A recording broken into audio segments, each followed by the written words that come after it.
Welcome to the non-paranormal part of the From the Shadows podcast. And we didn't even get very much of a pregame because the howler said hit record or I'm going to miss the best part.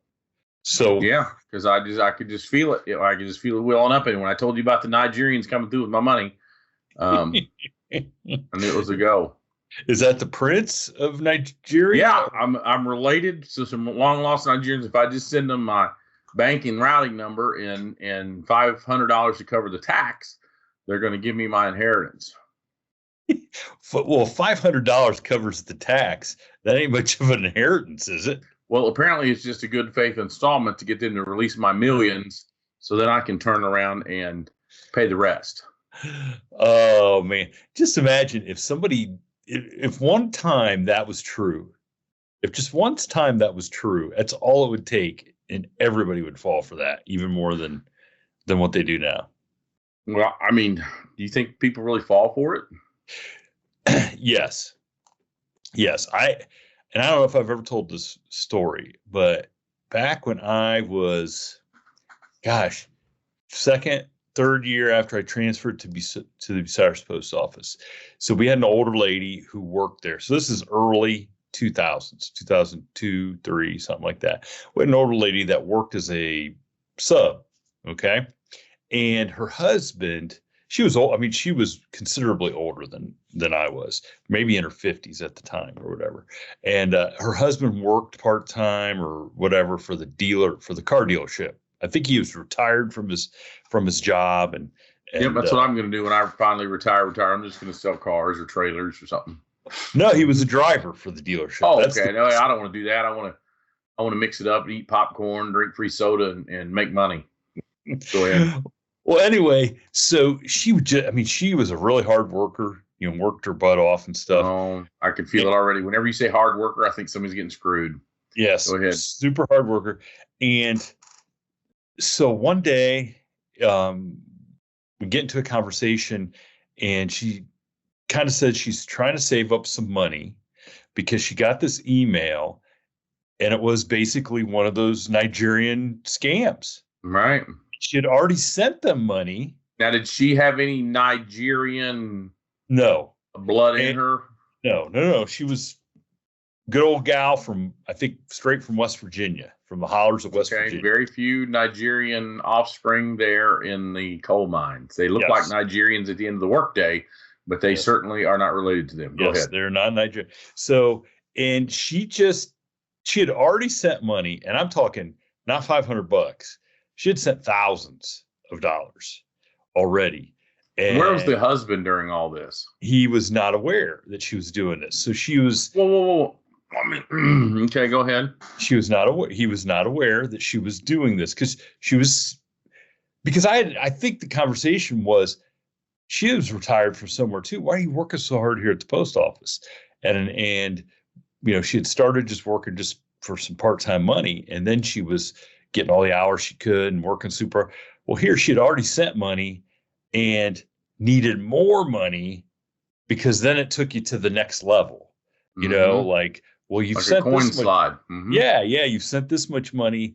If you just send this little bit, and the driving force was that she needed this money because she was tired of her husband. She wanted to leave him. So she compounded things even worse by falling. And I finally said, look, you are getting scammed. You need to. And she's like, no, this can't be. I said, listen, you're getting scammed. and she was so embarrassed and felt so bad that she just fell back in love with her husband. No, she worked about 2 more months and then picked up and moved. Where did she move? Like North or South Dakota or Montana. And just transferred within the post office. So you guys didn't talk about her behind her back? No, I don't know that anybody else knew. Why would she? What did she do with the husband? Just left him high and dry. Well, left him high and dry. He was old Lucille. It's hard to. As old as she was, I think he was considerably older than her. And I just didn't, I don't think she enjoyed being married to a much older guy who's retired and didn't, what do you think is going to happen if you're 20 years younger than the guy you're married? and he's not a multimillionaire. At some point, he's going to retire and be sitting around the house, and it ain't going to be as much fun. That hurts my heart. I thought people married for love. Yeah. Well, you know what Johnny Lee always said: you're looking for love in all the wrong places. Then, well, looking for love in all the wrong places. So, didn't Buckwheat cover that? Working Penub, yeah, Working Penub, and all, yeah. Buckwheat sings the hits right before he got shot. That's right. Tragedy. By John David Studs. Oh my gosh. I don't even know. I told you. We did a whole episode on that. Yeah, we did, but heck, let's just roll it. What else is going on? Big prep for our Friday's our 500th episode. Can you believe you and I have done like 215? Oh, it feels like 2,500. 2,500. People don't know how hard it is every week for us to, come up with this award-winning material that they've become so accustomed to tuning into every Wednesday morning. But 500th episode on Friday of the podcast. We got a special guest. I think everybody will dig it. So hopefully everybody tunes in to see what the 500th episode. The judge makes an appearance. Actually, there you go. He's rarer than Bigfoot. He's rare, and he's not the special guest. Let me just tell you that much. You'll like this. I got some hate mail. No, we didn't get hate mail. No. Listen, you don't get any hate mail. I wish I did. That powers you, right? I told somebody today that they asked me why I was doing something, and I said, the glory is in the suffering. The glory is in the suffering. That's kind of poetic. Maybe that's a T-shirt. Maybe we'll have to mark that. I think Seneca, or one of them people, said it, didn't he? Or Marcus Aurelius or somebody.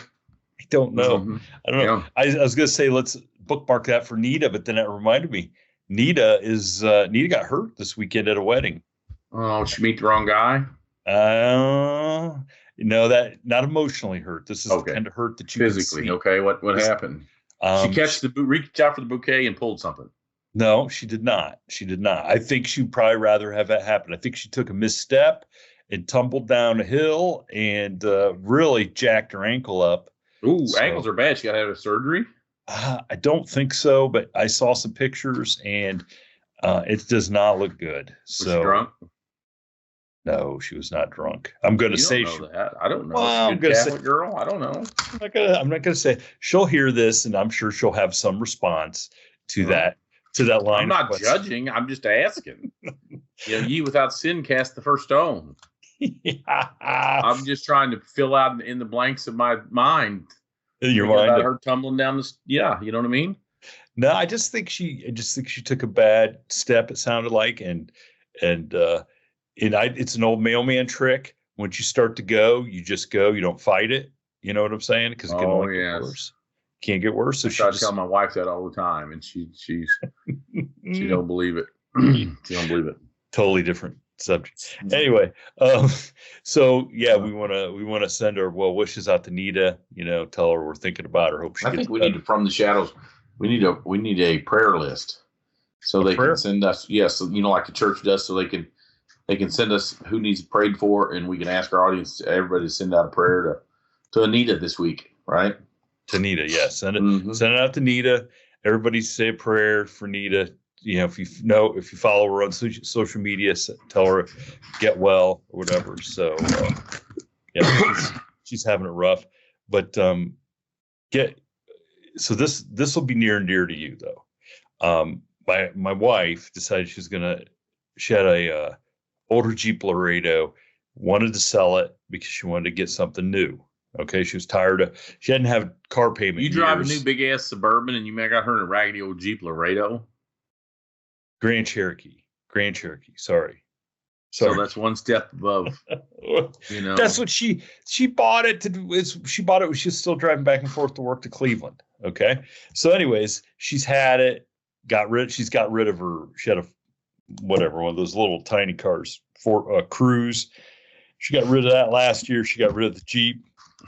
sold it really fast because she takes. You been reading Dave Ramsey or what's going on? No, she takes really good care of her stuff, and she just decided, look, I want to get something that isn't going to nickel and dime me, fixing up.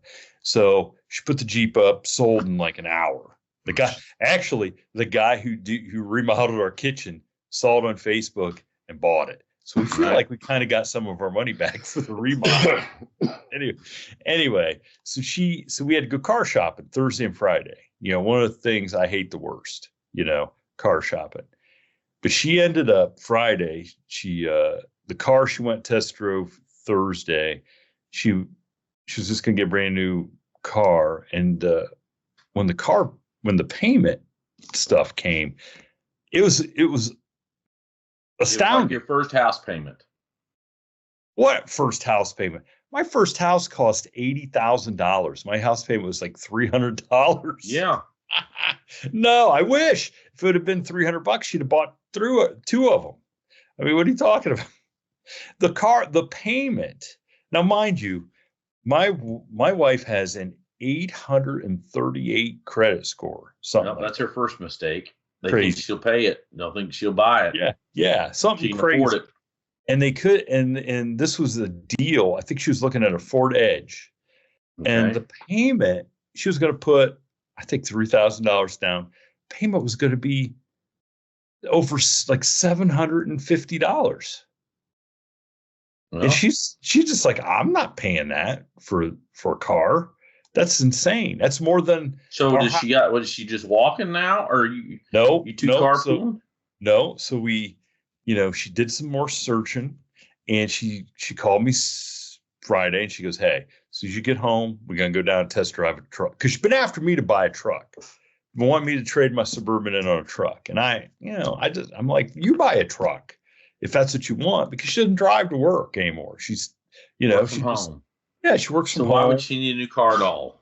Well, you let the women in your life run amok, boy. Oh, geez. I'm just telling you right now. Run amok. Okay. Anyway, maybe my daughters run amok, but not. No, they ran away. I say ran amok right there. Anyway, go ahead. Anyway, so we go down, and she I knew as soon as she climbed up in this truck, she was buying it. So she bought a 2021 F-150 Ford Lariat. Yep, I got a 2016. It's the best car I've ever owned. And well, good. I'm glad to hear that. And she, as soon as she got in behind the wheel and got out there and stomped on the gas a little bit, I asked the guy, you got EcoBoost with some turbos, or what's going on? It's ridiculous. It's got everything. It's got more than any of us need. I asked the salesman. I said, "You're not going to think any less of me because I'm getting in the passenger seat of this truck for the test drive for you." And he goes, "Hey, look, man, if this is what she wants, I don't think any less of you at all." So she was sold. She loved it. And so now we're the proud owner of her truck. So now she tricked me Saturday night. She goes, "Hey, let's go get some ice cream and you could drive the truck." And I drove the truck, and I'm like, "Man, it's a pretty nice truck." and she knew the same way I knew when she got in it on Friday that I would say, "You know what? Maybe I could drive this truck and I'll get rid of the Suburban." But I'm not ready to get rid of the Suburban. Maybe in the spring I'll put her for sale and sell it myself, because the dealership was just for fun. We had them check it out and see what they didn't offer you nothing for it today. Oh my gosh, it was pathetic. It was about $12,000 less than what I could sell. Well, when did you buy it? I bought it I've had it for almost 3 years, and it's 20. Oh yeah, see, you bought it when everything was super high back then. Actually, it wasn't high. It wasn't around COVID when everything was super high. No, I bought it like in Christmas 2021, maybe. Well. So it wasn't. I don't know. Maybe if you do a better podcast, you could make some money and buy a better truck. I don't know. I just I brought my 97 Chevy up to the place to get some.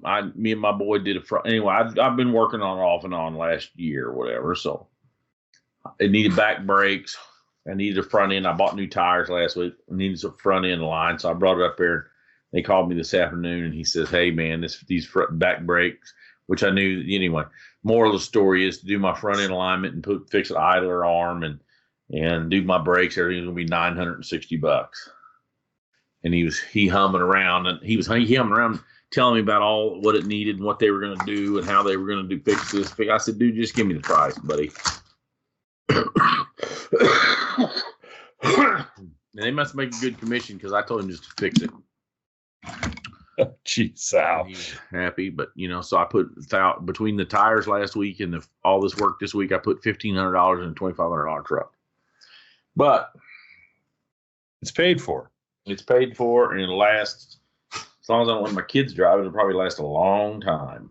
Yeah, I mean that's like having if you spread that over the next year, it's like a $300 car payment. No, it's like a $90 car payment. But oh wait, well, yeah, 115. Just say 1,500 divided by 12. So oh, you said it was worth 25. Yeah, so yeah. Yeah. It's worth $2,500. About $120 car payment. That's pretty good. You can't beat that. Yeah, especially if it goes. Just the interest rate though on used cars is ridiculous. What is it? 7-8%? It's like 8%. Yeah. Well, that's not really that bad. I don't really want to get into my audience they come here to hear country quips and travel stories. Fishing. I was going to say fishing stories, but I don't tell many of them.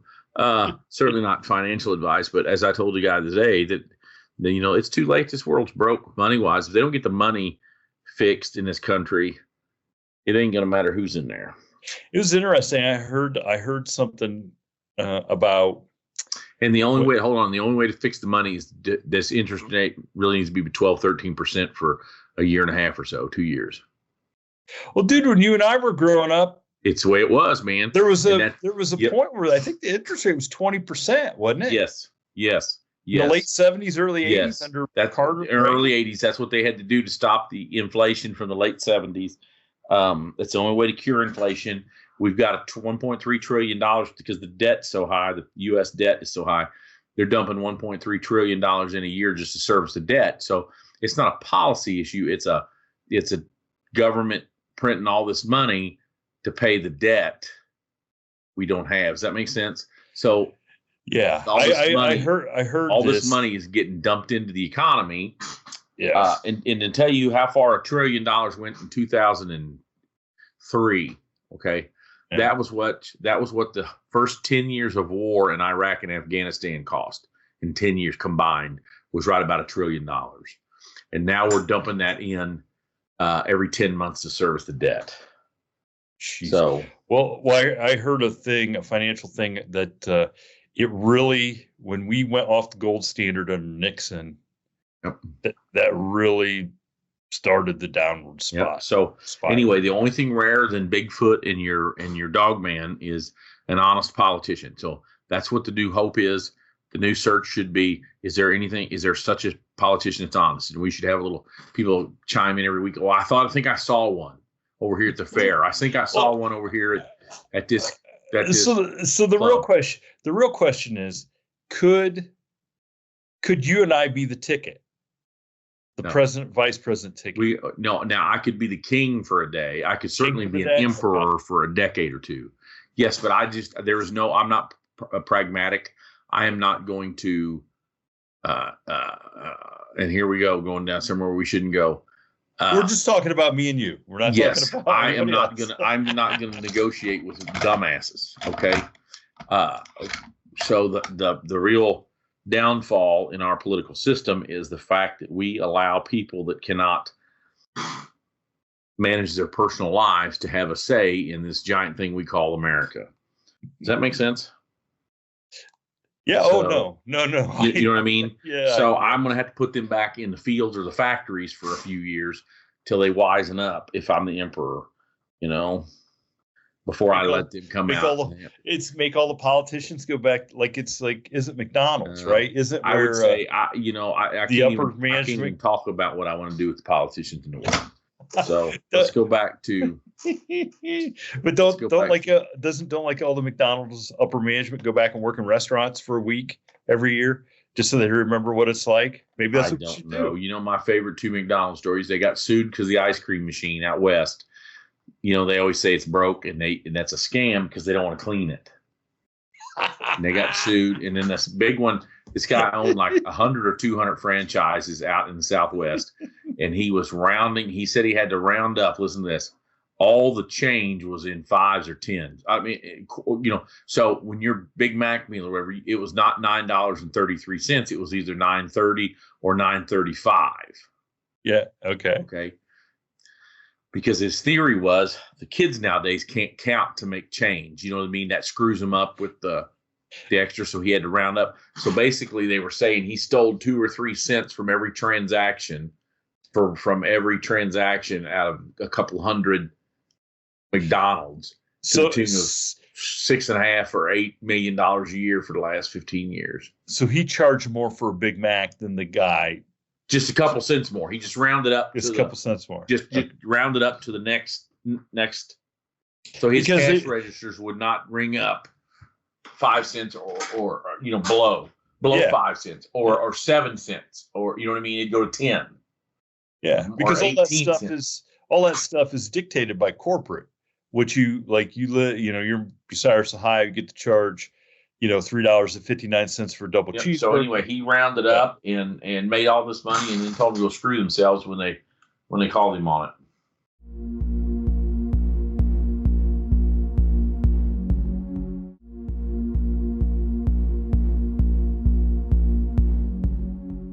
And then they said everybody else, and just what happened, they got together, the corporate and all of them got together and said, you know, he's got a point, and they all did it. So they just oh my God. The other thing I've had written down on the list to talk about is, did you see that somebody let an alligator loose in Lake Erie? Well, that's short-lived. Why would they do that? Big one? Yeah. So more than one person has seen, it's a smaller alligator. And it's near a swampy, marshy part. Yeah, but it's going to freeze this winter. Well, what they said is that if it doesn't get out into the lake, it stays close to the marsh, it may have a chance to make it through the winter. Now, if you're going to try to make it through the winter, Cleveland's not generally the place. Maybe they'll come up in the street like a street gator and eat homeless and vagabonds and people walking around. Oh, I hope Phil. Phil hear this. This is the next pitch. This is the next pitch. It's downstream from Sandusky, so the nuclear waste has caused these things to take on properties. Yes. To take on these properties, street gators, and I think they need to go to. You know, Cleveland's a great place. Hey, or guess what? Cedar Point. Go to Cedar Point, man, right there. Yes, and let me tell you, and we get. Listen to this, you know, because when it's like shark, what was that shark tornado or whatever, you know, when you get popular, Sharknado. They get people that want to come in and guest star. You know, What is that? What? Yeah, let's get all the old B movie actors and actresses to come in and have parts and guest star it. Yeah. Phil probably won't like it. It's a great idea. What do you mean he won't like it? I don't know. He doesn't. Hey, listen to this. Gives me Guess crap. who saves the day? We get Baker Mayfield come back and save the town. Hey, and he's pitching. Hey, instead of throwing footballs, he's throwing grenades at these killer crocodiles. I think instead of alligators, they need to be crocs, big old saltwater crocs from Australia. So they get loose from maybe there used to be like a watershed. You know how? No, we make it a prequel, and we never say what they come. So then the second movie, we talk about how they get knocked out from a truck delivering them to the zoo in Canada. Well, no, you know what? SeaWorld closed in Cleveland. So they had a SeaWorld in Cleveland. Yeah, that was the original SeaWorld, I think, wasn't it? I don't know, man. Yeah, there's SeaWorld in Cleveland. Well, maybe the original was in San Diego. The rusty water get them. What got them? I don't know what got them. I'm sorry. I love Ohio. Certainly love Cleveland. You know, nobody in Cleveland listens. I don't think. You know? I don't know. That's the problem. We need more people in Cleveland listening. But that's a right. great idea, is to recruit Baker Mayfield to come back. Yeah, heck yeah, come back in and be one. Hey, and then we can have a State Farm guy be because Baker did him State Farm commercials, didn't he? Yeah, we could have State Farm come in and rebuild Cleveland. Underwrite product placement. We get product placement. So maybe the saltwater Crocs. Yep, saltwater invade Crocs. Cleveland. Okay, that's going to be the title of this. I don't think they invade. I think they just reach up there and wander into town and snatch people and bring them back to the lake. Yeah, but you got to use the. Look, we're trying to sell this. Did you see that one that was in Paris, the sharks in the Seine River in Paris 6 months ago? I watched it at the movies. No, what? Oh my God, there was one. I think Jason Statham was in it. Oh my God, it's about sharks. Sharks in Paris. Yes. Okay. It was absolutely insane. Under Paris. That's what it's called. Under Paris. Let me see who filmed. Let me see who starred in. Hold on a second. Under Paris. So it's about sharks invading Paris. I mean, is there? So I told you wrong. It was a bunch of nobodies, but no, because there's only the only freshwater sharks really known. There's a bull lake shark, right? The bull shark down in Paraguay or somewhere in South or Central America.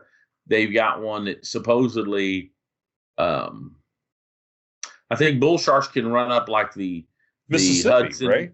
Stuff like that. Well, to a point. Most of you find here is up northeast for some reason.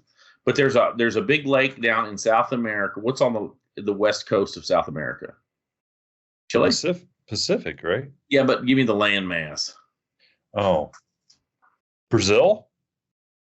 Or is Brazil on the east coast? I don't know. Anyway, Brazil. There's a big lake that's full of, I think, either Chile or Peru. And there's a big freshwater lake fairly close to the ocean that they survived like 10,000 years ago. Was part of the ocean, like a big bay, and then an earthquake happened and closed those sharks off. And as the salt water... Are you talking in Venezuela? Maybe, I don't know. There's a big lake in Venezuela. So who knows? I mean, Venezuela, Paraguay, Chile, you really think... If Colombia, you're in Ohio, Ecuador, you'll know the difference between those places. I mean, let's face it. If I displaced a busload of people from Cleveland and send them to South America, you think they'll be able to tell whether they're in Paraguay, Chile, or Argentina? No, this is why Cleveland people don't listen, because you're getting on them about their geography. No, I said Ohio. Oh, okay, Ohio. Ohio people ain't going to know. It's not whether you understand the geography. It's, do you think the people down there, the indigenous population, looks much different on one side of the road as the other side of the road in Central America? I'm betting it don't. You mean, like, can you tell a Brazilian from an Ecuadorian? Yes, that's what I'm saying. Man, probably not. It's about like, can you tell somebody from Indiana from Ohio? Yeah, damn right you can. All day long. All day long. All day long. Anyway. Anyway, the other thing I want to do is I do want to thank all of our diehard fans that bought the album, Patreon, the Way Jennings album before last Friday. And that's why you got that new truck. You guys bought the album on Friday. He bought a new truck on Saturday. So I'm just saying, is that coincidence or is that? Well, I'll tell you this.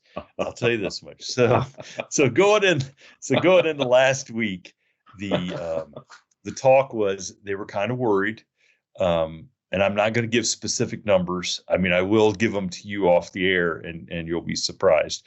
But they were. So the deal is, if you want to be considered for the Grammys, you got to have your album out by this coming Friday, whatever this coming Friday is, 29th, 30th, what, I don't even know.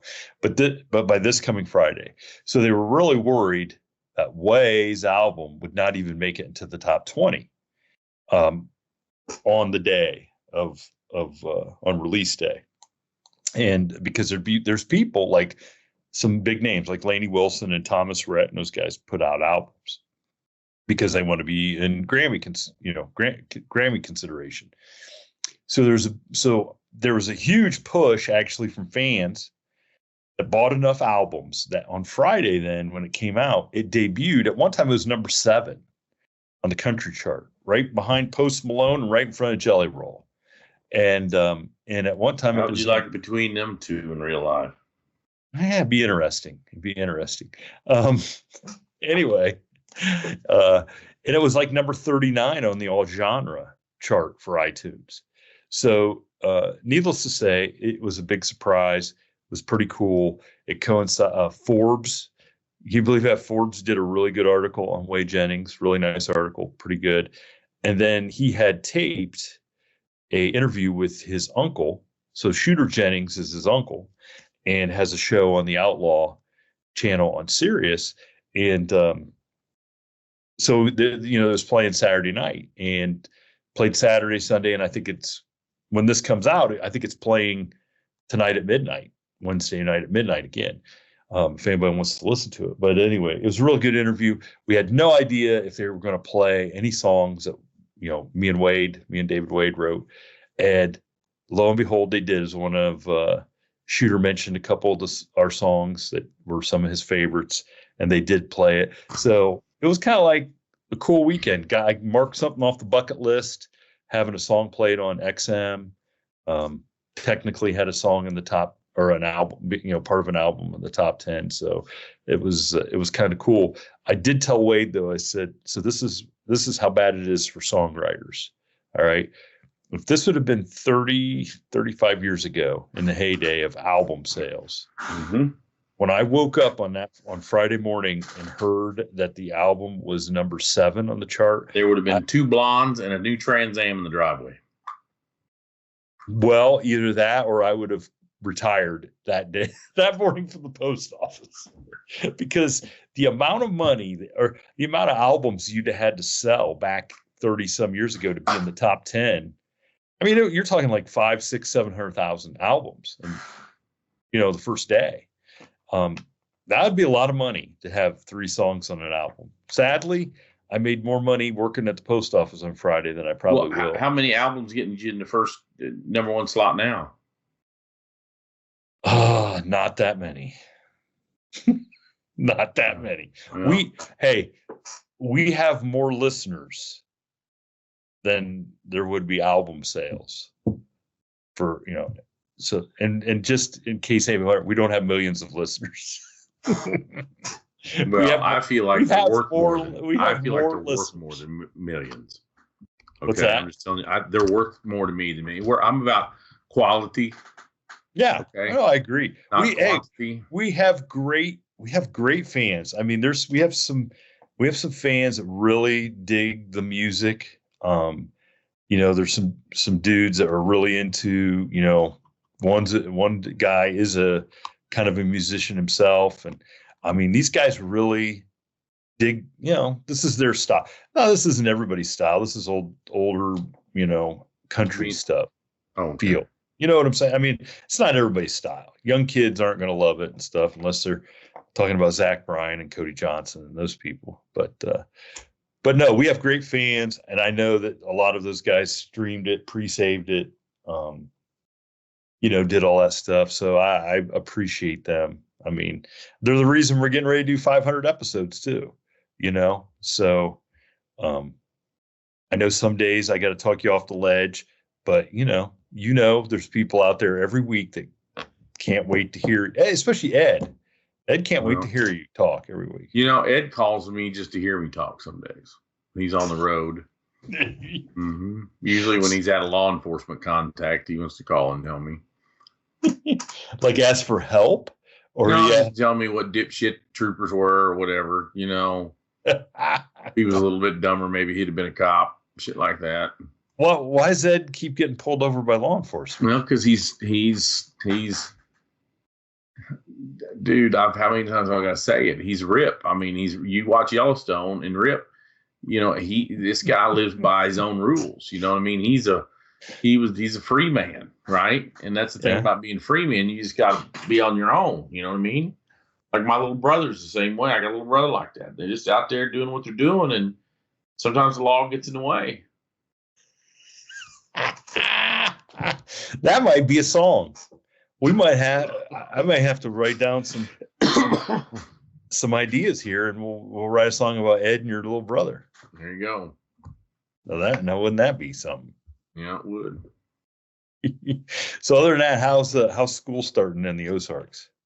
Oh my gosh, it's just let me tell you, my wife was upset a while ago when I got home. She said, "Well, the girls had tennis practice yesterday. They had a big heat warning today. I don't know how hot it got today. Let me look. It's hot. So we got out there now.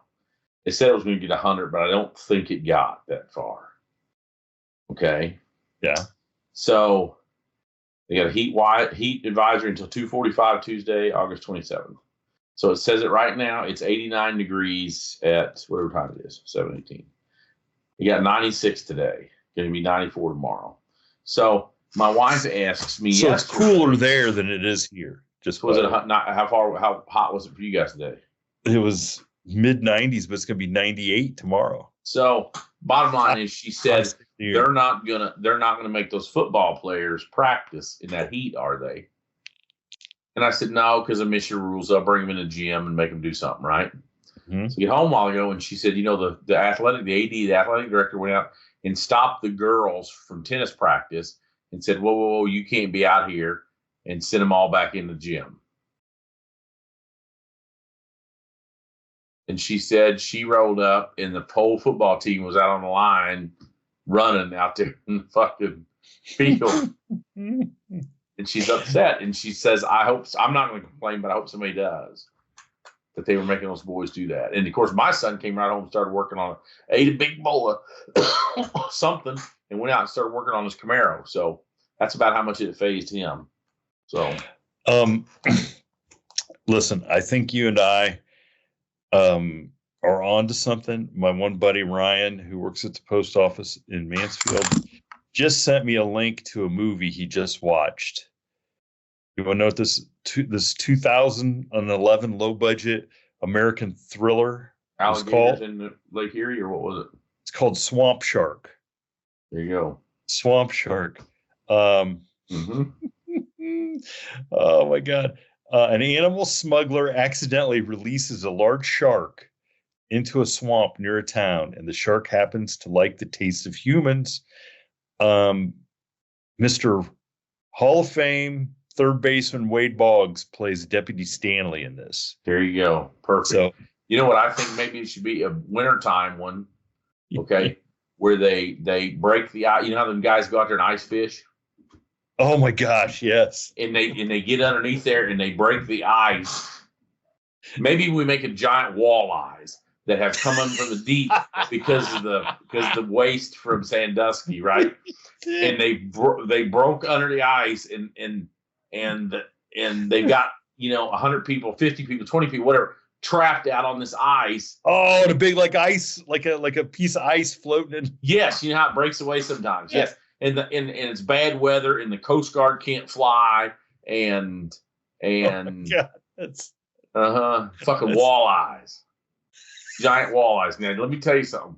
Tell me that's not a cult hit. Everybody from Minnesota to freaking upstate New York would watch a walleye movie. You'd have so many people, right? Mm-hmm. Oh my gosh. Hey, and half the time we could film it in little ice houses, right? So you just need a little ice house, like a clam ice house put up in the garage. Listen to me. We could set that ice house up in the garage and film all the close-up shots in the garage. In the garage? And you already got the ice auger. Yes. Yes. Oh, I don't know. What would be a great name for that? I don't even know. Walleye World. I don't know. Walleye. Mm-hmm. Oh my gosh. The limit. Walleye's attack. The limit. Yeah, the limit. I like that. The limit. Maybe. Okay. Hey, everybody, if you've made it this far, send us your suggestions. Send us a check. Yeah, no, not a check. Oh, you can send us a check if you want. Send us suggestions for our low budget walleye ice fishing horror movie. Yeah. How about that? I think you're on to something. Thank you for tuning in to this week's episode of the From the Shadows podcast. Until next time, never shy away from the darkness or what may be lurking in the shadows. We are out. God only